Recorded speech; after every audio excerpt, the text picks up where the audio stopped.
ಗೆಲ್ತಿದೆ ನಿಮ್ಮ ಗೆಲ್ತಿದೆ ಭಯ್ಯ ಹೇ D K Shivakumar ಮುಖ್ಯಮಂತ್ರಿ ಬಾ ನೀವು ಜನ್ಮ ಬೆಂಕಿಸಿದಾಗ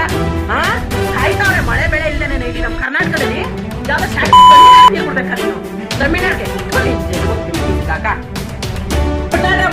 ಒಂದ್ ವಿಡಿಯೋ ಹಾಕಿ ನೋಡ್ಕೊಂಡ್ಬಂದ್ರು ನೀವೇ ಪ್ರಪಂಚನಾಗೆ ಬಂದ್ ಸ್ಟಾರ್ಟ್ ಮಾಡಿ ಆಗ್ಬಿಟ್ಟ ಹೇಳ್ತಾನೆ ನೀವು ನಮ್ಗೆ ಓಟ್ ಹಾಕ್ಬಿಟ್ಟು ಗೆಲ್ಸಿದ್ರಿ ಅಂತ ನೀನ್ ಮುಟ್ಟಿ ನೋಡಿ ಯಾವ ಬೊಡ್ಡಿ ಮಗ ಓಟ್ ಹಾಕಿದ್ದ ಯಾವ ಬೊಡ್ಡಿ ಮಗನ ಓಟ್ ಹಾಕಿದ್ದ ನೀನ್ ನೋಡಿ ಸಿದ್ದರಾಮಯ್ಯ ನೋಡಿ ಕೆಲವರು ಹಾಕಿದ್ರೆ ಕಣೋ ನೀವು ಕೊಟ್ಟ ದರಿದ್ರ 2,000 ರೂಪಾಯಿ ಅತ್ತ ಮನೆಗೆ ಹಾಕಿ ಅಮ್ಮನ ಮನೆಗೆ ಹಾಕಿ ನಿಮ್ಮ ಅವ್ರ ಮನೆಗೆ ಹಾಕಿ ನಿಮ್ ಗಂಡ ಮನೆಗೆ ನಿಮ್ ಮಿಂಟು ಮನೆಗೆ ಹೆಣ್ಮಕ್ಳು ನಿಮ್ ಜನ್ಮಕ್ಕೆ 13ನೇ ತಾರೀಕು ಬಂದು ಕೂಡ ಅಂತ ಮಾತು ಕೂಡ ರಿಕ್ವೆಸ್ಟ್ ಮಾಡ್ತಾ ಇದ್ದೀನಿ.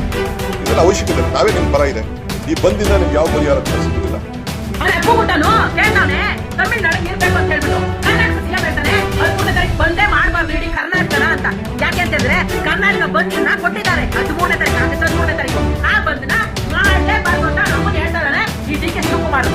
ನೀನೇ ನಮ್ಮ ಕನ್ನಡಕ್ಕೆ ಮುಖ್ಯಮಂತ್ರಿ ಆಗಿದ್ಯಾ, ನಮ್ಮ ಕರ್ನಾಟಕಕ್ಕೆ ಮುಖ್ಯಮಂತ್ರಿ ಆಗಿದ್ಯಾ, ಅಥವಾ ಏನಾದ್ರು ತಮಿಳ್ನಾಡಿಗೆ ಹೋಗ್ಬಿಟ್ಟು ಫೈನ್ ಅಂತ ಹೇಳ್ಬಿಟ್ಟು ಶಾರ್ಟ್ ಹಾಕಿಸ್ಕೊ ಬಂದಿದ್ಯಾ ಮಗ? ಯಾಕೆ ಅಂತ ಇವಾಗ ಕೇಳ್ತೀನಿ ಅಂತನ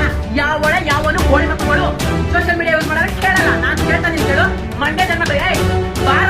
ಮಂಡ್ಯ ಕತ್ತೇಳಿ ಇಂಡಿಯಾಗೆ ಗೊತ್ತು ನಂಗೆ ಅದ್ ಹೆಂಗೆ ನೀನ್ ಬಂದ್ ಮಾಡಕ್ಕೆ ಹೆಂಗ್ ಬಿಡೋದಿಲ್ಲ ನೀನು ಬಂದ್ ಮಾಡಕ್ಕೆ ನಮ್ಮ ಕರ್ನಾಟಕದಲ್ಲಿ ದರಿದ್ರ ನನ್ನ ಮಗ ನೀನು ಬಂದಾಗಿಂದ ಒಂದ್ ಮಳೆ ಹೋಗಿಲ್ಲ ಒಂದ್ ಬೆಳೆ ಆಗಿಲ್ಲ ನೀನ್ ಹೇಳ್ತೀಯಾ ಅಯ್ಯೋ ನಮ್ಮ ಕರ್ನಾಟಕದಲ್ಲಿ ಯಾರು ಕಾವೇರಿಯಿಂದ ನಂಬ್ಕೊಂಡು ಬೆಳೆ ಹಾಕ್ಬಾರ್ದು ಮತ್ತೆ ತಮಿಳ್ನಾಡಲ್ಲಿ ಉಚ್ಚನ ಹೋಯ್ತಾ ಇದೆಯಾ